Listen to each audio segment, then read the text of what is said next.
Ya, terima kasih Mas Tongki, Kak Yono yang sudah menyediakan ruangan buat saya untuk saya Ya. berbagi dengan semuanya. Oh iya. Ya. Nah, hari ini adalah materi yang sebenarnya terkait dengan materi kemarin ketika kita membicarakan mengenai masalah nazab atau genealogi atau keturunan dari Ibrahim atau Abraham gitu. Nah, ini adalah materi lanjutan sebenarnya. Jadi makanya untuk bisa mengikuti materi ini, materi kemarin sudah harus paham, sudah harus tahu ya, minimal paling nggak baca lagi gitu, mengulangi lagi karena ini materi yang sangat terkait. Dan ini mungkin yang akan sekali lagi yang tadi di awal saya bilang mungkin akan sedikit membuat shock ya nanti ya. Saya mohon maaf. Jadi nanti akan ada banyak cara pandang yang mungkin akan diubah dengan hal ini. Saya pertama dulu juga waktu dapat materi ini juga cukup shock gitu. Waduh, gimana ya nanti ya gitu. Nah, tapi saya harus belajar untuk tunduk kepada teks Alkitab gitu. Boleh-boleh saja kita melakukan klaim itu boleh. Kita memiliki cara pandang teologi boleh nggak salah. Tapi cara pandang teologi kita sekali lagi kita harus taat kepada teks Alkitab. Karena kalau kita tidak taat kepada teks Alkitab berarti ya kita semacam melakukan eisegesa. Apa itu eisegesa? Kita memasukkan pikiran kita di dalam Alkitab dan itu memang di dalam dunia teologi terlarang sekali. Nah, yang harus terjadi adalah Alkitab biarkan itu berbicara kepada kita. Jadi Alkitab yang ngomong kepada kita langsung, begitu ya. Jadi tidak boleh ada pandangan pribadi karena kalau sudah ada pandangan pribadi, ya sudah berarti ya kita harus siap-siap dianggap sebagai bidah atau bidat gitu ya, sesat gitu. Harus siap itu, begitu ya. Makanya hari ini kita akan belajar mungkin bagi ini ya gereja mungkin ngapain sih kita mesti belajar Sarah dengan Hagar gitu. Kan sudah jelas semuanya gitu. Tapi kita harus belajar. Karena dengan kita belajar ini kita bisa mengerti justru kedudukan kekristenan yang lebih daripada agama-agama yang lain begitu. Ini bukan karena kita mengunggulkan kekristenan, tidak, bukan karena saya orang Kristen kemudian kita lebih unggul dari yang lain, bukan, tapi karena teksnya ngomong seperti itu. Begitu. Kita sangat paham sekali bahwa perjanjian lama dan perjanjian baru itu adalah dua perjanjian yang tidak bisa dipisahkan. Usaha-usaha untuk memisahkan perjanjian baru dengan perjanjian lama itu pasti akan membuat sebuah kebingungan baru atau kalau saya bilang itu menimbulkan sebuah sistematika baru yang mungkin tidak sesuai dengan apa yang diinginkan oleh Tuhan. Begitu. Makanya ketika kita memandang perjanjian lama dari kacamata perjanjian baru, kita harus mengerti bahwa antara perjanjian lama dan perjanjian baru itu adalah sebuah buah entitas yang tidak bisa dipisahkan. Gitu. Itu harus melekat terus. Karena kalau kita memiliki cara pandang hanya perjanjian lama, maka cara pandang kita udah sama persis seperti orang Yahudi yang tidak percaya kepada Tuhan Yesus. Dan kemudian cara pandang ketika cuma perjanjian baru saja, maka seolah-olah kita membuat agama baru. Padahal kekristenan itu adalah sambungan dari agama Yahudi. Kita harus tahu itu dan harus menyadari posisi itu harus benar-benar kita sadari supaya kita tidak merasa bahwa Kristen itu adalah sebuah agama yang baru dan kemudian menjelekkan orang-orang Yahudi. Kita cinta Israel, tapi nggak suka sama orang Yahudinya, ya itu salah juga, gitu ya. Oke, saya akan mulai dengan presentasi pertama mengenai Sarah dan Hagar. Oke. Saya harap semuanya sudah bisa kelihatan ya antara Sarah dan Hagar. Oke, lanjut saja, langsung ke cara pandang atau kesan yang muncul selama ini mengenai Hagar, mengenai si Hagar ini. Si Hagar ini dianggap sebagai perempuan yang tidak benar atau tidak baik. Ketika dia mengikut kepada nyonyanya, kepada Sarah, kita menganggap cenderung Hagar itu adalah pribadi yang jelek, yang buruk, gitu ya. Ismail juga anak yang nggak nurut sama Abraham. Jadi pokoknya jahat lah. Yang namanya Hagar sama Ismail itu jahat bagi orang Kristen ya. Nah, juga ada pandangan yang menyatakan bahwa Ismail merupakan nenek moyang agama yang lain. Dalam hal ini agama Islam. Ismail itu merupakan turunan dari agama Islam, begitu ya. Nah, kemudian cara pandang yang terakhir yang mungkin ini sudah terjawab di materi kemarin adalah Ismail bertentangan dengan Ishak sampai kini. Sampai sekarang ini bertentangan. Jadi kita bangsa Ishak, teman-teman kita yang Muslim bangsa Ismail dari sejak dulu memang bertengkar antara Ismail dan Ishak ini, sehingga tidak bisa disatukan, dan inilah kemudian menimbulkan sekarang ini. Jadi istilahnya perpecahan antara Islam dan Kristen ini kita menyalahkan Abraham, sedikit menyalahkan Abraham mengapa harus menikah dengan Hagar, gitu. Tetapi kalau kita mengerti hal ini sekarang, ya saat ini, makanya saya sedikit bilang tadi bahwa ini akan menggoncangkan kita, menggoncangkan cara pandang ya, bukan menggoncangkan iman, belum sampai menggoncangkan iman, tapi menggoncangkan cara pandang kita selama ini.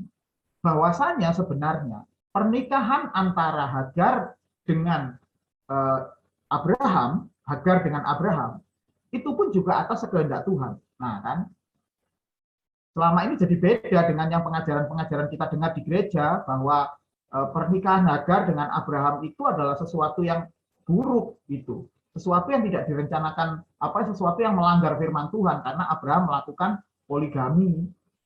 Padahal kalau kita belajar dari yang kemarin yang kita pelajari dari sebelumnya ya, bahwasanya tidak ada yang dilanggar oleh Abraham.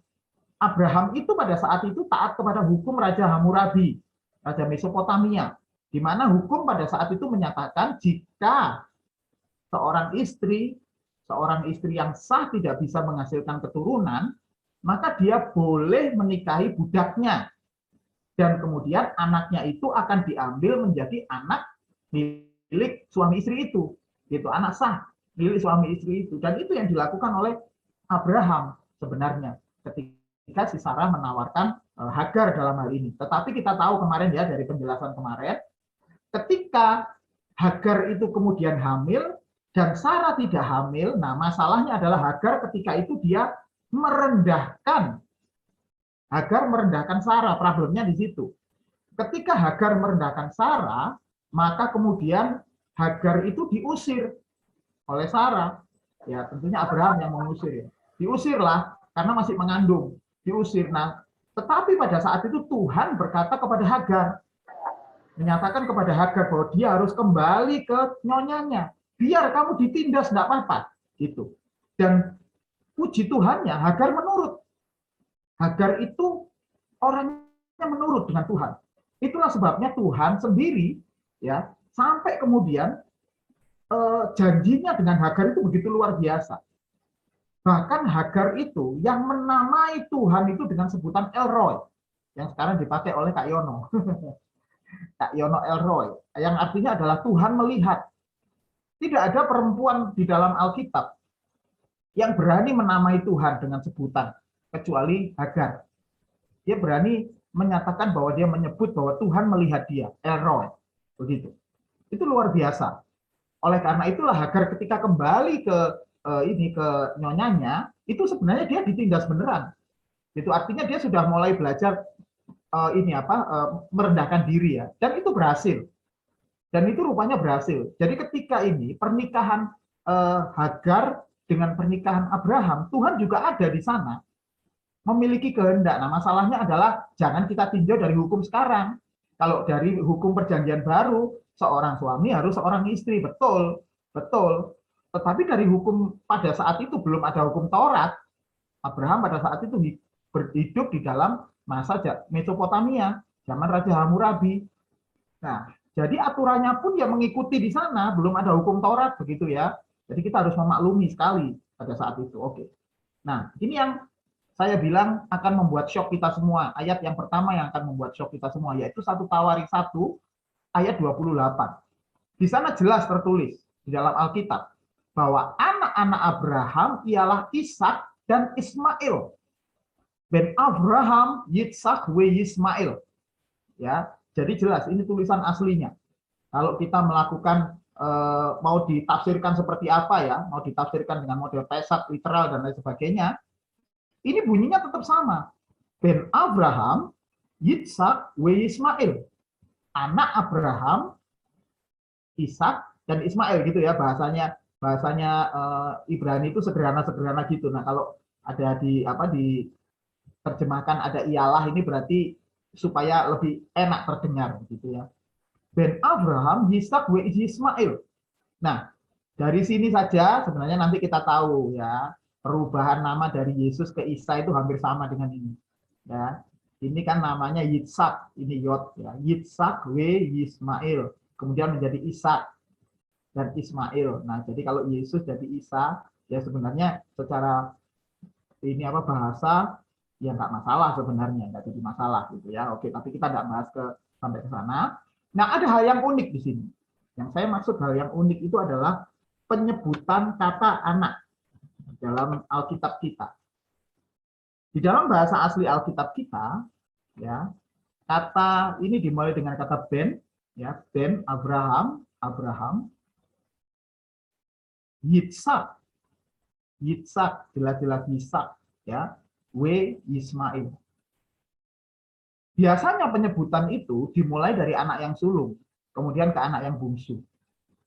Tetapi ayat ini menyebutkan nama Ishak lebih dulu. Dan kemudian baru nama Ismail. Nah, ada yang bisa menjelaskan mengapa demikian? Ya, gampang ini. Ada yang bisa menjelaskan? Kira-kira kenapa kira-kira? Ayo kita interaktif dulu ya. Supaya juga yang ngomong jangan saya. Ayo gantian. Kenapa? Kira-kira kenapa? Kalau dari saya, ini Ya. Ustadz, Ya. kalau Ishak itu adalah anak perjanjian dari Tuhan. Ya, betul sekali. Wow, Cak Har ini luar biasa. Betul sekali, Cak Har. Ya, jadi ini yang dikatakan oleh Hari tadi itu benar, bahwa Ishak ini adalah anak perjanjian atau disebut anak yang sulung, mendapatkan hak kesulungan. Jadi mengapa namanya disebutkan lebih dulu, paham ya? Namanya disebutkan lebih dulu oleh Alkitab. Ini menyatakan, ini nggak kebetulan ya, itu luar biasa indahnya Alkitab itu seperti itu. Ini menyatakan bahwa memang Ishak ini mendapatkan hak kesulungan. Baru disebut Ismail. Gitu ya, satu. Yang kedua dari sini dinyatakan dengan jelas di dalam Alkitab bahwa Ismail itu bukan anak pungut. Bukan anak haram. Ismail itu anaknya Abraham. Gitu. Jadi kalau saudara-saudara kita yang Islam berkata bahwa Ismail itu memang anak sahnya Abraham dan kita marah, itu kita yang salah. Alkitab menyatakan hal yang benar. Yang dikatakan mereka bahwa Ismail itu memang anak Abraham dan itu diakui. Gitu. Diakui. Tetapi Hagar itu adalah budak, gitu ya. Hagar itu adalah budaknya. Jadi artinya anak Abraham ini dua, Ishak dan Ismail, walaupun ada anak yang dari istri yang ketiga, Ketura. Tapi nanti Ketura, pembahasan Ketura itu nanti lagi ya, ada pembahasan yang lain. Nah ini saya bacakan ya supaya kita bisa jelas posisi Sarah sekarang ini. Posisi Sarah di Kejadian 21 ayat 1 sampai ayat yang kelima dikatakan Tuhan, kata Tuhan itu besar semua hurufnya.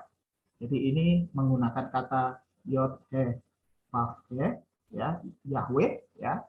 Tuhan memperhatikan Sarah. Nih, ini Tuhan ya. Tuhan itu sangat memperhatikan Sarah seperti yang difirmankannya, dan Tuhan melakukan kepada Sarah seperti yang dijanjikannya. Jadi ini adalah cara Tuhan untuk menyatakan betapa luar biasanya Sarah.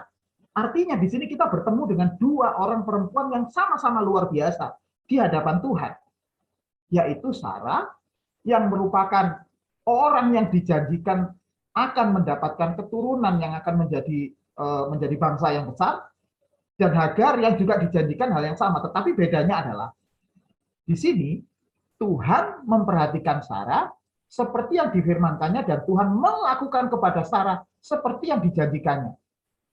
Jadi Tuhan sudah berjanji dan Tuhan tepat memberikan. Tapi kepada Hagar itu nanti reaktif, sifatnya Tuhan reaktif ya.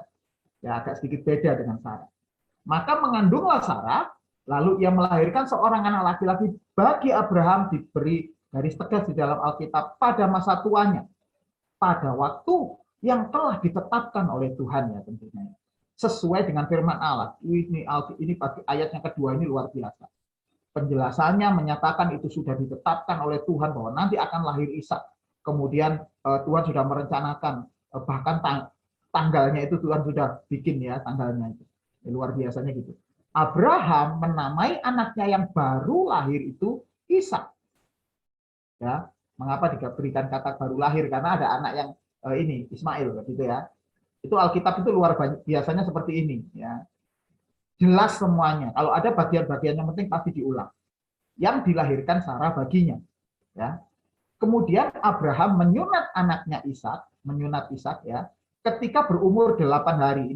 Dari sinilah kemudian sampai sekarang orang Israel itu menyunat anak laki-lakinya itu hari yang ke-8. Dianggap kalau sudah hari yang ke-8, anak ini sudah memiliki kehidupan. Sudah memiliki hidup hari pertama sampai hari yang ke-7 belum disunat, dianggap belum memiliki hidup. Itulah sebabnya kalau ada orang mempertentangkan Natal nanti, ya. Natal itu tanggal 25 bukan. Oh, caranya sederhana sekali menghitungnya. Kita menghitung dari tahun Masehi. Kita tahu bahwa tahun Masehi dikenal tanggal 1, bulan 1, ya. Tahun 1 itu adalah tahun kelahiran Isa Al-Masih. Kita hitung mundur 8 hari karena Isa Al-Masih atau Yesus itu adalah orang Israel, begitu ya. Ya, jadi dihitung mundur. 31, 30, 29, 28, 27, sorry, salah. Satunya dihitung. 1, 31, 30, 29, 28, 27, 26, 25. Persis 8 hari. Jadi sudah benar kelahiran Tuhan Yesus diperingati 25 Desember, benar. Karena tahun Masehi, ya, tahun Masehi itu tahun yang sudah ditetapkan dulu, ya, sudah dihitung oleh kaisar-kaisar yang zaman dulu, oleh paus pada zaman dulu, oleh bapak-bapak gereja zaman dulu gitu, ya. Sudah dihitung bahwa tahun 1, bulan 1, tahun 1 itu adalah tahun kelahiran Yesus gitu. Ketika dihitung tanggalnya ketemu. Padahal kelahiran sebenarnya 4 sebelum Masehi, ya, kita tahun 4 sebelum Masehi. Oke, kita nggak bahas itu, ya. Nanti kita akan bahas kalau memang kita mau bicara mengenai Natal, begitu ya. Nah, di usia 8 hari si Ishak disunat. Nah, ini ditegaskan lagi. Adapun umur Abraham berumur 100 tahun ketika Ishak anaknya itu lahir baginya. Nah, oke, lanjut ya. Nah, ini kejadiannya sedikit lucu. Kalau orang tidak membaca atau membaca dengan baik, menggunakan tradisi atau melihatnya dengan menggunakan kacamata tradisi Yahudi, maka orang-orang tidak akan pernah mengerti hal ini, ya. Ini adalah sebuah kejadian ketika Hagar diusir. Hagar diusir oleh Abraham. Nah, Kejadian 21 ayat yang ke-8, bertambah besarlah anak itu maksudnya adalah Ishak, dan ia disapih. Lalu Abraham mengadakan perjamuan besar pada hari Ishak disapih. Artinya dilepaskan dari menyusu, begitu ya, ketika Ishak disapih. Pada waktu itu, nah perhatikan baik-baik ini, bagian ini penting sekali. Pada waktu itu Sarah melihat bahwa anak yang dilahirkan Hagar, perempuan Mesir itu, bagi Abraham sedang main dengan Ishak, anaknya sendiri, di mainan. Entah apa yang terjadi dengan mainan itu, ya, tidak diceritakan di dalam Alkitab dan rasanya tidak terlalu penting.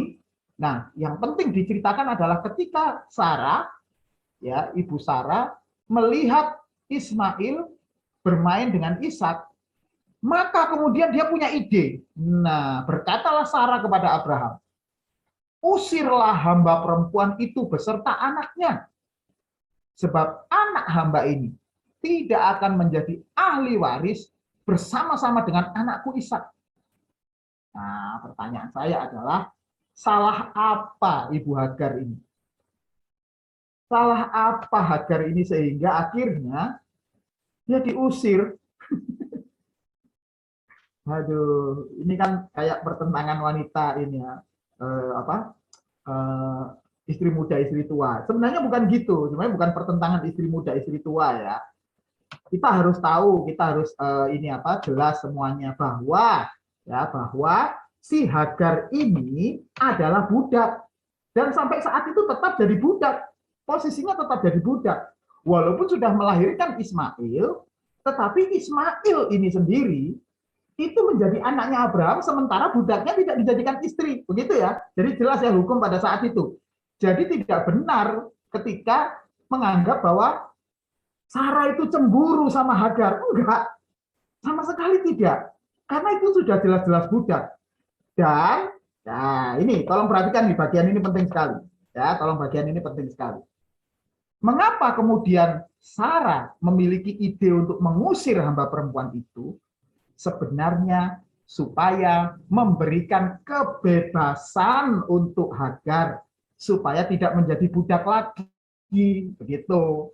Jadi bukan mengusir itu maksudnya bukan membuang. Sebenarnya justru malah memberikan kebebasan.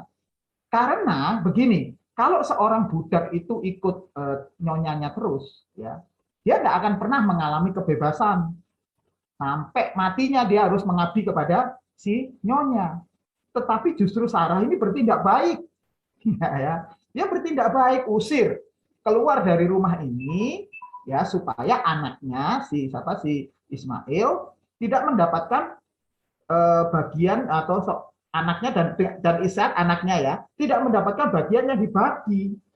Ayo, karena kalau Ismail masih jadi anaknya Abraham, ya, maka kan hartanya dibagi sama Ismail, Ishak dan Ismail. Tetapi kalau Hagar itu diberikan kebebasan, maka hartanya tidak mungkin dibagi. Itu. Karena apa? Karena sudah bebas, menjadi perempuan bebas. Istilahnya dia mau menikah sama siapapun juga oke. Begitu loh. Ya. Jadi dia menjadi orang yang bebas. Nah, kita lihat di sini ya, ayat yang ke-11.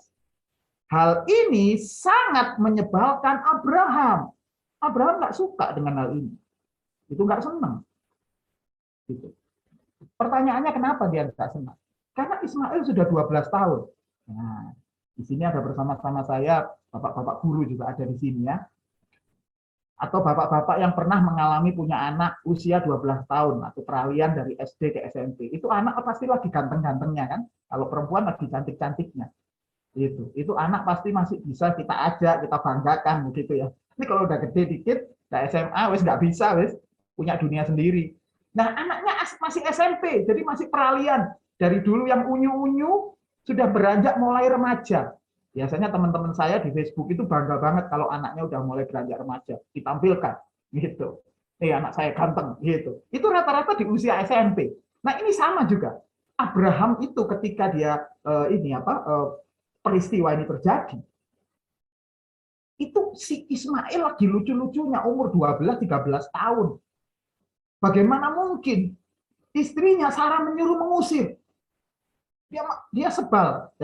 Kata sebal ini sebenarnya begini ya. Dia tidak suka, itu sesuatu yang buruk, ide yang buruk menurut Abraham itu seperti itu. Tetapi ingat, kita melihat ya siapa Abraham. Abraham adalah orang yang sangat taat kepada Tuhan. Itu imannya dia. Ini adalah salah satu ujian terbesarnya Abraham dalam hidupnya. Yaitu ketika dia harus melepaskan anak yang dikasihinya untuk dilepas. Belum dibunuh ya, belum dipotong, masih dibunuh. Ya, untuk dilepas itu berat sekali. Saya percaya ini berat. Ya, tetapi Abraham ini orang luar biasa. Ini iman yang luar biasa. Kita masih belajar keteladanan yang seperti ini. Apapun yang dikatakan Tuhan, itu dia jalani benar. Tetapi Allah berfirman kepada Abraham, ayat 12. Janganlah sebal, janganlah merasa nggak enak dirimu itu. Karena hal anak dan budakmu itu jelas ya. Di sini ditegaskan ya. Alkitab nggak pernah salah menjelaskan. Anak sama budak. Jadi statusnya Hagar tetap jadi budak. Gitu ya. Tetap jadi budak. Jadi jangan berpikir bahwa jangan kita punya pikiran bahwa Hagar itu kepingin merebut posisinya Sarah. Enggak sama sekali tidak. Ya. Hagar sama sekali tidak memiliki pandangan seperti itu. Karena masih ingat tadi ya, di cerita yang kemarin waktu acara kita ini yang Senin kemarin kan, kalau yang belum ikut bisa minta ke panitia ya, ke Kak Ongki untuk melihat ininya videonya gitu ya supaya nyambung ini, karena kalau enggak saya balik-balik terus gitu ya. Nah, yang kemarin itu si Hagar sudah bertobat dari bullyingnya dia atau keinginannya menindas nyonyanya begitu. Dia udah bertobat sama Tuhan, disuruh kembali dan ditindas oleh Sarah. Nah, akhirnya ini Hagar udah bertobat nih ceritanya. Ya. Maka Alkitab menjelaskan, jangan sebal hatimu sebab hal anak dan budamu itu. Dalam segala yang dikatakan Sarah kepadamu, haruslah engkau mendengarkannya. Sebab yang akan disebut keturunanmu itu, ialah yang berasal dari Ishak. Kalau kita mendengar ini ya, kalau kita mendengar ini, kita tentunya akan sederhana berpikir, aduh, Tuhan kok malah belain orang yang salah ya, gitu kan? Kita kan seperti itu. Tuhan kok malah belain Sarah ya? Padahal Hagar orang baik loh, perempuan baik, dia nurut apapun ya oke lah pokoknya ikut majikan karena seperti diketahui budak itu pada saat waktu itu nggak dibayar ya, dia hanya diizinkan tinggal di rumah di bagian yang lain dari rumah dan diberi makan begitu, itu sudah cukup bagi mereka, bagi seorang budak. Nah ini Hagar ini udah baik, Alkitab tidak pernah menyebutkan kesalahannya Hagar kecuali yang pertama dulu yang waktu dia masih mengandung ya. Tapi kenapa Tuhan malah membela Sarah? Nah, kalau kita melihat ini, nanti kita akan kayaknya berpandangan seperti itu. Tapi cerita belum selesai. Itulah sebabnya ketika kita melihat Alkitab, jangan dipecah antara Perjanjian Lama dan Perjanjian Baru. Kalau kita tidak menggunakan, menafsirkan Alkitab dengan menggunakan terang Perjanjian Lama atau melihat Perjanjian Lama, kita bisa sesat gitu. Seolah-olah Sarah ini jahat banget, udah salah dibelain Tuhan. Jadi akhirnya teologianya gini, walaupun kita salah, yang penting kita Kristen, maka Tuhan akan bela kita. Jadi kayak gitu akhirnya. Nggak kayak gitu ya, nggak gitu juga. Ada rencana Tuhan yang besar di sini. Gitu. Yang kita tidak pernah tahu sebelumnya. Kalau Abraham waktu itu nggak tahu, tapi kita sekarang sudah tahu. Gitu. Kita sekarang jadi tahu. Nanti apa itu ya? Nanti di belakang belum selesai. Nah, ini adalah peristiwa di mana pengusiran itu terjadi. Pengusiran Hagar adalah kemerdekaan sebenarnya buat Hagar. Hagar itu diberikan kebebasan. Jadi setelah itu dia tidak jadi budak lagi. Jadi ya budak pada saat itu kan ada labelnya tuh, dikasih anting-anting gitu ya. Nah itu nanti anting-antingnya dilepas, gitu. Kemudian dikasih tato, tatonya juga dihilangkan. Kira-kira seperti itu pada waktu itu. Nah, tetapi ada yang unik. Ada yang unik. Ada yang bisa bacakan Kejadian 21 ayat 13 buat saya. Kejadian pasal 21 ayat 13. Ayo, siapa? Boleh? Widya boleh, Kak Har juga boleh, siapapun, ayo. Ayo teman-teman. Saya baca ya. Ya. Kejadian 21 ayat 13. Ya. Tetapi keturunan dari hambamu itu juga akan kubuat menjadi suatu bangsa, karena ia pun anakmu. Luar biasa ya Alkitab ya. Alkitab kita tidak pernah salah. Tuhan dalam kondisi si Hagar sudah dibebaskan ya dari budak akhirnya dibebaskan. Tuhan berjanji juga kepada Hagar bahwa dia akan menjadi sebuah bangsa. Nah ini penting nih. Menjadi sebuah bangsa. Bangsa siapakah itu? Islam. Tunggu dulu, belum selesai ya. Tunggu sampai selesai nanti. Nah, akan menjadi sebuah bangsa. Kata yang dipakai adalah ha'amah legoi. Kalau tahu kata goy ya, yang di belakang itu goy, itu artinya bangsa yang banyak dipakai untuk biasanya orang-orang Yahudi menyebut orang-orang di luar Yahudi sebagai goyim atau bangsa-bangsa, gitu ya. Orang-orang goyim, bangsa-bangsa. Tapi istilah goyim sendiri artinya bukan bangsa kafir, sebenarnya bukan. Artinya adalah bangsa. Jadi akan dijadikan ha'amah, keturunan perempuan ini, ha'amah, mama gitu ya. Ha'amah akan legoi, menjadi sebuah bangsa. Ini janji Tuhan. Dan janji Tuhan itu terpenuhi secara luar biasa, begitu ya. Maka kemudian Abraham memberikan air seperti itu ya, satu gayung itu yang dipikul dan Ismail dibawa, gitu, dibawa keluar dari rumah Abraham. Nah, ini yang saya katakan bahwa Tuhan menyertai Hagar. Jadi tadi ayat 12 ya, tetapi Allah berfirman, jangan sebal hatimu kepada anak budakmu, sudah kita baca ya. Ini juga sudah kita baca tadi Kak Ongki, tetapi keturunan dari hambamu ini juga akan kubuat menjadi suatu bangsa. Karena ia pun anakmu. Ya, mengapa? Karena Ismail anaknya Abraham. Artinya, lahirnya Ismail itu Tuhan pun juga ngerti. Dan Tuhan pun juga mengizinkan itu terjadi. Jadi jangan berpikir bahwa gini, gara-gara Ismail ini kita sama Islam perang terus nih. Gitu. Coba kalau Abraham waktu itu setia sama Sarah. Nggak akan mungkin. Nah, itu kan jadi cara pandang yang salah. Kita memasukkan cara berpikir kita kepada cara berpikir Alkitab. Di Alkitab padahal dibilang bahwa Tuhan sendiri yang bilang, keturunan dari hamba budak itu, Hagar, akan kubuat menjadi satu bangsa. Siapa keturunan hamba ini? Ismail, karena ia pun anakmu. Begitu. Keesokan harinya pagi-pagi Abraham mengambil roti serta sekirbat air dan memberikannya kepada Hagar. Meletakkan itu beserta anaknya di atas bahu Hagar. Kemudian disuruhnyalah perempuan itu pergi, diberi kebebasan. Maka pergilah Hagar dan mengembara di padang gurun Beersheba. Nanti kita akan belajar Beersheba itu di mana. Ketika air yang di Kirbat itu habis, mengapa habis? Karena ini di padang gurun ya. Sudah jelas ini di padang gurun. Jadi ini ada lanjutannya dari ayat yang ke-14. Dibuangnyalah anak itu ke bawah semak-semak, ditinggal. Dibuang anaknya ke dalam semak-semak. Kenapa? Karena gak tega. Anaknya mau mati. Gitu. Ya, anaknya mau mati. Oke, kita belajar dulu, hold dulu ya. Belajar Beersheba dulu. Di mana? Begitu ya. Nah, kita harus tahu bahwa Beersheba itu di sini tempatnya.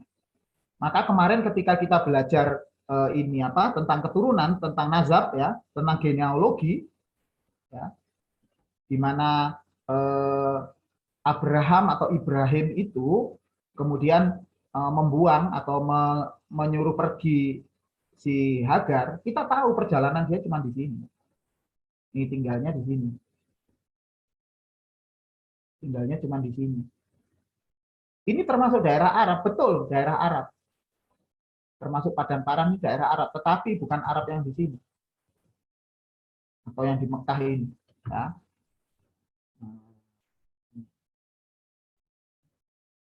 Atau yang di Mekah di sini ya. Bukan. Tapi di sini hanya tinggal di sini aja. Tapi nanti keturunannya akan meluas sampai ke sini. Ya, sampai meluas sampai ke sini. Ini tinggal di Beersheba. Tadi Alkitab menyatakan gitu, keturunannya akan meluas ke sini. Makanya ini ada suku Nabatea. Ya, kemarin kita pelajari. Nah, tidak pernah lari ke sini. Itulah sebabnya, seperti yang kita pelajari di genealogi kemarin, ya, di Al-Quran sendiri tidak pernah dicantumkan bahwa Ismail itu keturunan Abraham. Tidak pernah. Itu hanya klaim.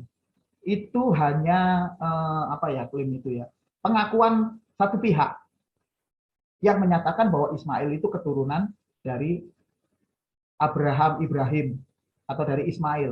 Kita kemarin sudah lihat ya keturunannya satu-satu dari apakah dari dari Nabit ya atau dari yang lain, dari anak yang lain, itu bingung gitu. Bahkan ada bagian-bagian keturunan yang tidak terdetek. Kita sudah belajar dari situ. Jadi sebenarnya impossible, tidak mungkin Abraham itu pernah berada di sini, di Mekah ini. Karena tempat ini itu di sini. Nah, kita kemarin sudah belajar nih.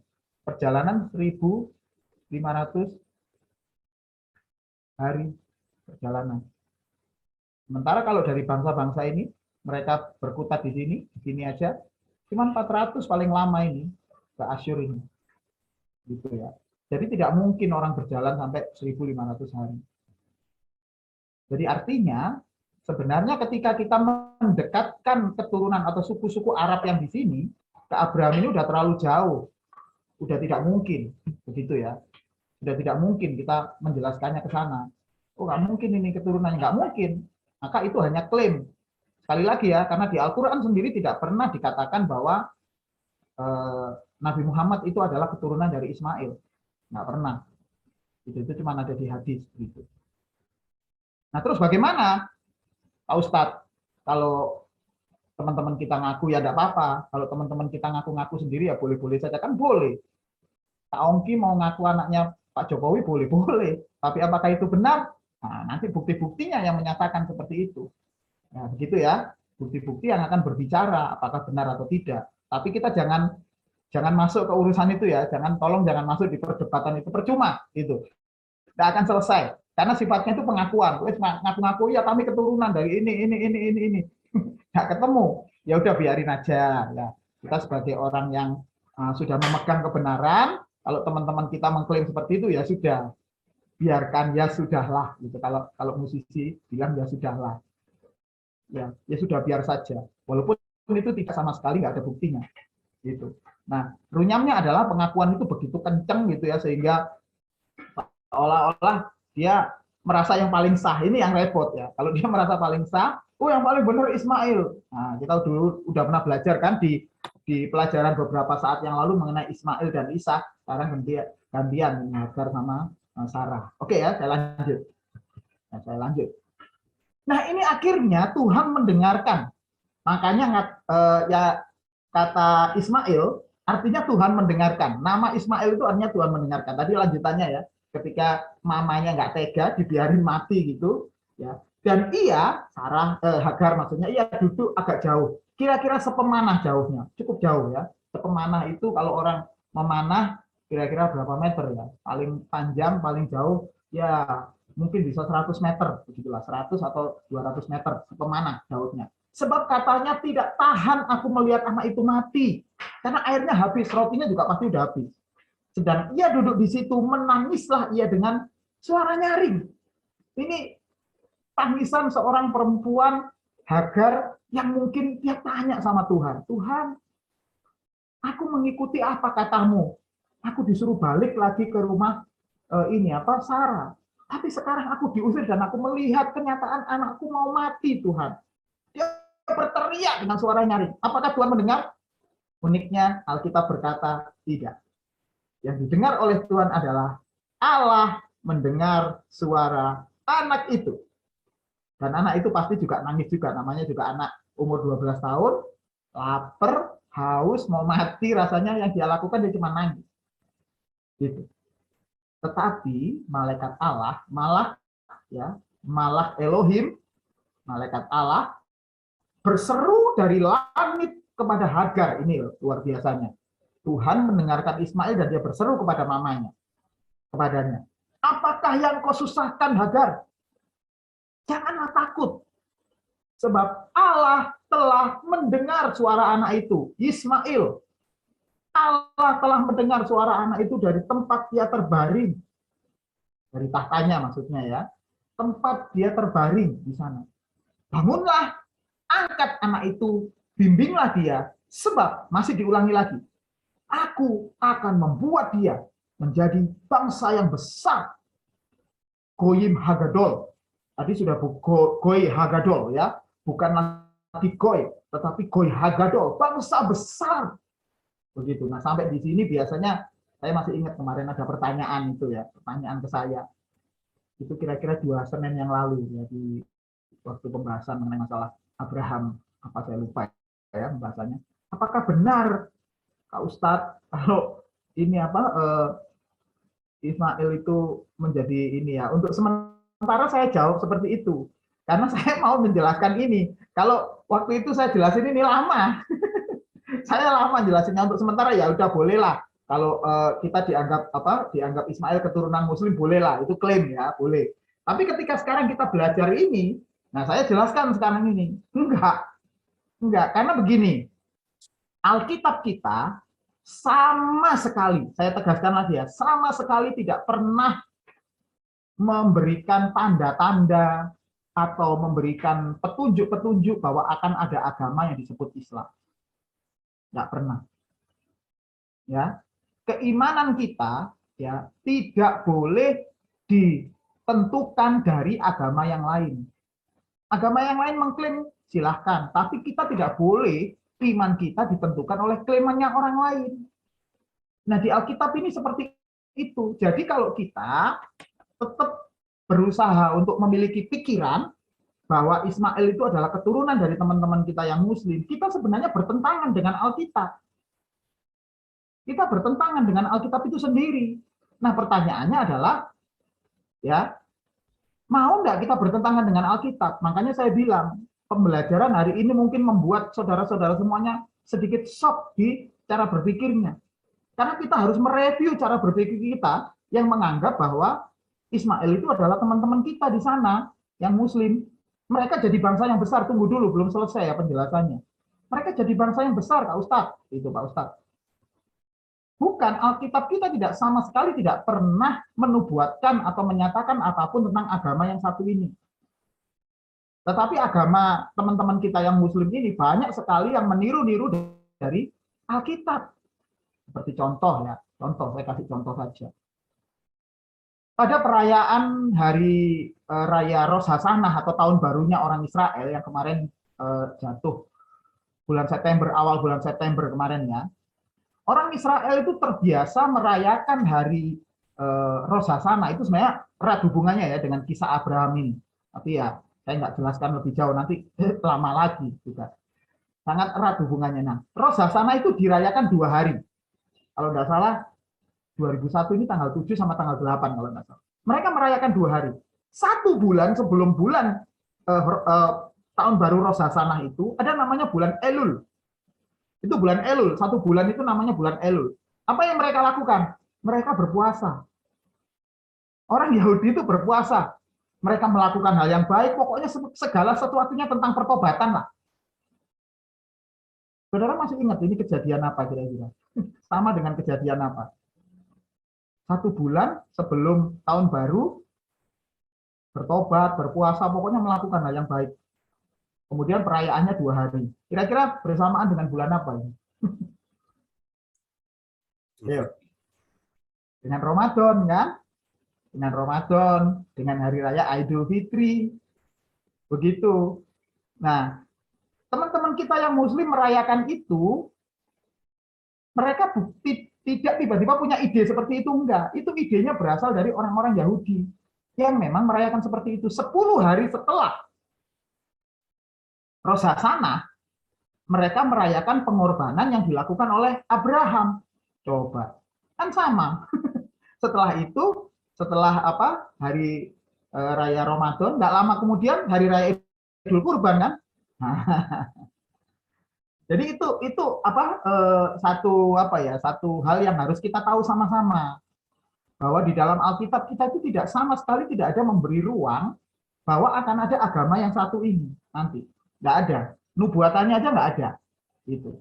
Jadi Alkitab benar-benar tertutup untuk mereka. Mengapa? Bukan karena Alkitab benci sama mereka, enggak, karena Alkitab kita itu yang muncul duluan, Perjanjian Lama, Perjanjian Baru itu muncul duluan. Terus tiba-tiba ada agama setelah itu yang menyatakan dirinya paling benar. Nah, itu kan bermasalah akhirnya. Karena nggak ada, di tempat kita nggak ada sama sekali. Loh, ada agama sana ada tentang kita, ya wajar lah. Karena yang muncul kita duluan. Gitu. Ya, oke, lanjut. Nah, ini yang mau saya bilang. Tolong ya, terang Perjanjian Baru dan Perjanjian Lama itu harus sepakat. Saling melengkapi. Tidak boleh dipecah-pecah. Di dalam Galatia 4 ayat yang ke-22 sampai 24, ini saya menyebutnya midras. Midras itu istilahnya adalah penjelasan dari Rasul Paulus mengenai peristiwa Abraham ini yang seperti saya ceritakan sekarang ini. Yang sekarang saya cerita. Ini midras istilahnya. Midras itu adalah komentari, itu keterangan tambahannya dari Rasul Paulus kepada jemaat di Galatia mengenai apa yang terjadi dengan peristiwa Abraham. Ya, saya baca pelan-pelan. Bukankah ada tertulis bahwa Abraham mempunyai 2 anak? Betul, ya. Tadi kita sudah membaca di kitab Tawarikh. Seorang dari perempuan yang menjadi hambanya, ya, seorang dari perempuan yang menjadi hambanya, dan seorang dari perempuan yang merdeka. Yang hamba tentunya Hagar. Perempuan yang merdeka tentunya Sarah. Ya. Tetapi anak dari perempuan yang menjadi hambanya diperanakan menurut daging. Dan anak perempuan yang merdeka itu oleh karena janji. Satu diperanakan daging, satu diperanakan oleh janji. Nah, Alkitab menulis nih, penting ayat 24 ini ya. Nah, pentingnya ini. Ini adalah suatu kiasan. Bahasa Yunaninya alegoremena. Alegoromena. Alegoromena. Ini bacanya alegoromena. Dari kata alegoro. Alegorosa. Gitu ya, dari kata bahasa asalnya alegorosa. Alegoromena. Sebuah kiasan alegoris. Kalau kita mendengar kata alegoris, itu artinya adalah kiasan. Jadi Rasul Paulus menyatakan, peristiwa Abraham, Hagar, dan Sarah itu adalah sebenarnya sebuah kiasan. Artinya bukan berarti peristiwa itu tidak terjadi, bukan ya. Peristiwa itu sampai ditulis di dalam Alkitab, itu Tuhan memiliki maksud untuk Mesias. Sekali lagi ya, terang perjanjian lama itu di perjanjian baru itu adalah penggenapan kedatangan Mesias. Begitu. Jadi, cerita di dalam Alkitab mengenai Abraham, menurut terang perjanjian baru, itu sebenarnya kiasan. Bukan, sekali lagi, bukan kisahnya itu kiasan, tidak. Bukan kisahnya itu mitos, bukan. Kisahnya terjadi. Tetapi kemudian, kita mesti harus melihat karya Tuhan di peristiwa yang jauh di dalam perjanjian baru. Bahwa Abraham, Sarah, dan Hagar itu kiasan. Sebab, ya, kedua perempuan itu adalah ketentuan Allah. Nah, ini yang penting. Yang satu berasal dari Gunung Sinai dan melahirkan anak-anak perhambaan. Itulah Hagar. Nah, saya tunjukkan Gunung Sinai. Ini Gunung Sinai. Ini Gunung Sinai. Ada peristiwa apa di Gunung Sinai ini sehingga Paulus menyatakan bahwa keturunan perempuan itu adalah yang berasal dari Gunung Sinai. Ada yang masih ingat peristiwa apa di Gunung Sinai? Yuk, ada yang ingat. Nggak apa-apa, salah nggak apa-apa. Yuk, di Gunung Sinai ada peristiwa apa? Tuh, bingung semua ini. Gunung Sinai itu adalah peristiwa ketika Tuhan memberikan Taurat, 2 loh batu kepada Musa. Masih ingat? Itu di Gunung Sinai. Jadi, yang dimaksud dengan keturunan Hagar itu adalah kaum Israel. Yang diturunkan dari daging. Nah, oleh karena itu Tuhan bilang, aku akan menjadikan mereka bangsa yang besar. Iya nggak? Sudah terjadi sekarang ini. Mereka bangsa yang besar. Gitu. Itu keturunan Israel. Jauh ya dari pemahaman kita yang menyatakan bahwa itu orang Muslim. Jauh.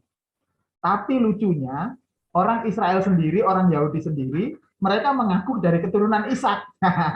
Dari keturunan dagingnya Ishak kan memang.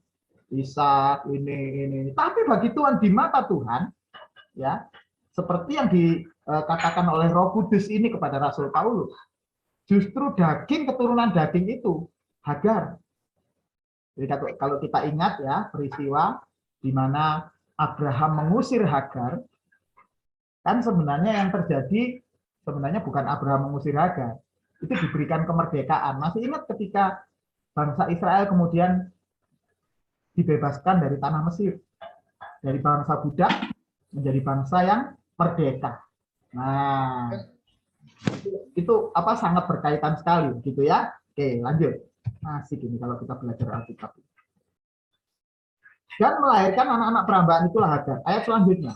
Nah, ini. Hagar ialah Gunung Sinai di tanah Arab. Dan ia, ditegaskan lagi, sama dengan Yerusalem sekarang ini. Ya. Hagar ialah Gunung Sinai di tanah Arab dan ia sama dengan Yerusalem yang sekarang ini. Nah, saya yang di bawah ini, saya minta tolong ya bisa di unmute dulu. Ya, mungkin ada yang baru gabung. Ya nggak apa-apa. Ya, oke. Ya, bahasa aslinya, bahasa perjanjian barunya adalah Tode Hagar, ya, Sinai, Oros, Estin, NT Arabia. Ada jelas ini Arabia. Loh, dari sini itu teman-teman saya yang Muslim itu gini nih. Oh kan, Hagar itu ya di tanah Arab, tapi dia lupa Sinainya. Gunung Sinai di tanah Arab. Jangan diambil tanah Arabnya saja.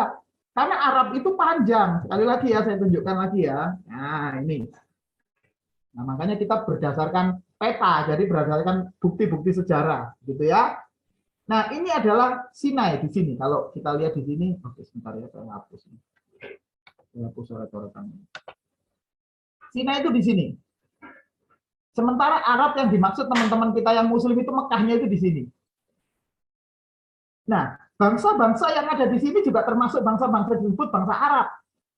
Tapi Arabnya beda, itu Arab di utara, selatan. Sementara ini Arab utara. Keturunan Quraisy itu ada di Arab utara ini. Bentuknya bisa dibedakan, sangat bisa dibedakan. Ayo kita lihat ya di sini. Ya, ini ada nih, peta kerajaan Israel itu di sini, kerajaan Yehuda di sini. Ya, kerajaan Yehuda ini yang kuning-kuning, kerajaan Yehuda. Oh, sorry. Nah, ini kerajaan negerinya orang Filistin, disebut orang Filistin. Ini kerajaan Aram, ini kekaisaran Asyur, ini suku Aram, Moab, suku Nabatea, kerajaan Edom. Nah, ini adalah suku-suku Arab. Nah, ini loh yang disebutkan di dalam Alkitab itu. Yang tadi di Galatia itu suku Arab yang ini. Bukan yang ada di bawah sini. Bukan suku yang ada di bawah sini. Tapi suku yang ada di sini. Nah, ini kalau kita lihat peta ini ya. Ini peta ini sebenarnya peta penjajahannya kerajaan Romawi. Yang ungu-ungu ini orang Romawi. Pertanyaannya kenapa orang Romawi tidak menjajah daerah ini? Ini kayak bebas gitu. Ini bukan karena dia kuat, enggak. Karena ini gurun, enggak ada penghuninya. Ya, termasuk Mekah ini kosong. Mekah ini kosong, belum ada apa-apa. Sampai pada abad yang keempat, baru Mekah ini mulai jadi satu desa kecil. Jadi makanya kalau ada klaim yang berkata bahwa Abraham ini tahun 1500 sebelum Masehi, pernah pergi ke Mekah, ini jadi pertanyaan lucu. Karena di Mekah belum ada apa-apa. Ngapain Abraham ke sini? Gitu. Ini masih kosong melompok. Ini baru ada setelah abad yang keempat. Gitu ya. Nah, ini yang disebut suku-suku Arab itu ini. Maka kan si Hagar tinggalnya di sini, Beersheba. Di sini kan. Paran, Gurun Paran sama Beersheba di sini. Yang memang dekat dengan suku Arab. Gitu ya. Oke, lanjut. Hagar ialah Gunung Sinai di tanah Arab. Nah, Gunung Sinai artinya adalah Perjanjian Lama, Taurat. Gunung Sinai di tanah Arab. Dan ia, ditegaskan lagi, sama dengan Yerusalem yang sekarang ini. Yang sekarang ketika Paulus menulis kitab Galatia itu. Karena ia hidup dalam perhambaan dengan anak-anaknya. Perhambaan dari apa? Dari Taurat. Nanti di rumah setelah acara ini selesai, bisa dibaca kitab Galatia ya. Jangan membaca cuman ayat ini saja. Coba baca kitab Galatia. Kitab Galatia ini istilahnya Rasul Paulus memperingatkan kepada jemaat Galatia supaya mereka jangan menjadi orang yang Yahudi, ke-Yahudian. Karena pada saat itu ada beberapa orang yang datang kepada jemaat Galatia dan mereka meminta supaya mereka jadi orang Yahudi, disunat dan lain sebagainya, menghormati hari Sabat. Paulus bilang, jangan. Itu namanya kamu kembali lagi kepada perhambaan. Nah, dan ayat 26, nah ini asik. Ya. Ayat 26 berkata, tetapi Yerusalem surgawi adalah perempuan yang merdeka. Siapa dia? Sarah. Dan ialah ibu kita. Ibunya orang Kristen. Ibunya orang percaya kepada Yesus. Itulah yang disebut anak-anak sulung. Jadi kita sekarang ini patut sedikit berbangga bahwa kita memiliki pembela yang luar biasa yang menyatakan bahwa kita ini adalah anak-anak sulung. Lebih daripada orang-orang Yahudi. Ini ada kata menarik. Saya lupa tadi jelasin. Sustoike. Sustoike. Ya, sustoike. Ya. Sustoike itu yang sama dengan ini. Ya. Dan ia sama dengan Yerusalem. Sebenarnya kata sama sebenarnya agak salah terjemahannya, bukan salah sih, kurang tepat. Kata sustoike itu artinya terhubung. Ya, sustoike de tenun Yerusalem. Ya. Jadi Hagar itu sangat terhubung sekali dengan Yerusalem. Gitu. Bukan hanya sama, tapi terhubung. Gitu. Connection, ada connection antara Hagar dengan Yerusalem. Artinya dari sini, nah sekarang cara pandang kita yang pertama yang harus berubah adalah yang pertama, jangan pernah di dalam teologi Kristen kita ya, di dalam pandangan teologi Kristen kita, jangan pernah menyamakan Hagar itu dengan agama sebelah. Karena Hagar itu sebenarnya Alkitab sendiri menulis bahwa itu adalah orang Israel. Hagar dan Ismail itu orang Israel. Sementara kita itu adalah orang yang disebut akan menjadi anak yang sulung, yang terkemudian akan menjadi yang terutama. Nanti kalau kalian baca, ya teman-teman baca ayat yang ke-27, 28, kita akan tahu bahwa orang-orang yang berasal dari keturunan Hagar dan Ismail, mereka melakukan sesuatu yang jahat kepada kita. Mereka menindas kita, ya, melakukan sesuatu yang jahat. Nggak apa-apa, karena memang dari dulu sudah ditindas, kira-kira seperti itu kata-katanya. Jadi dari sini kita jadi semakin mengerti bahwasanya ya kita ini adalah anak-anak yang sulung, keturunan anak-anak yang sulung. Luar biasa ya. Oke, sementara penjelasannya saya cukupkan sampai di situ. Wabillahi taufik wal hidayah. Wassalamualaikum warahmatullahi wabarakatuh.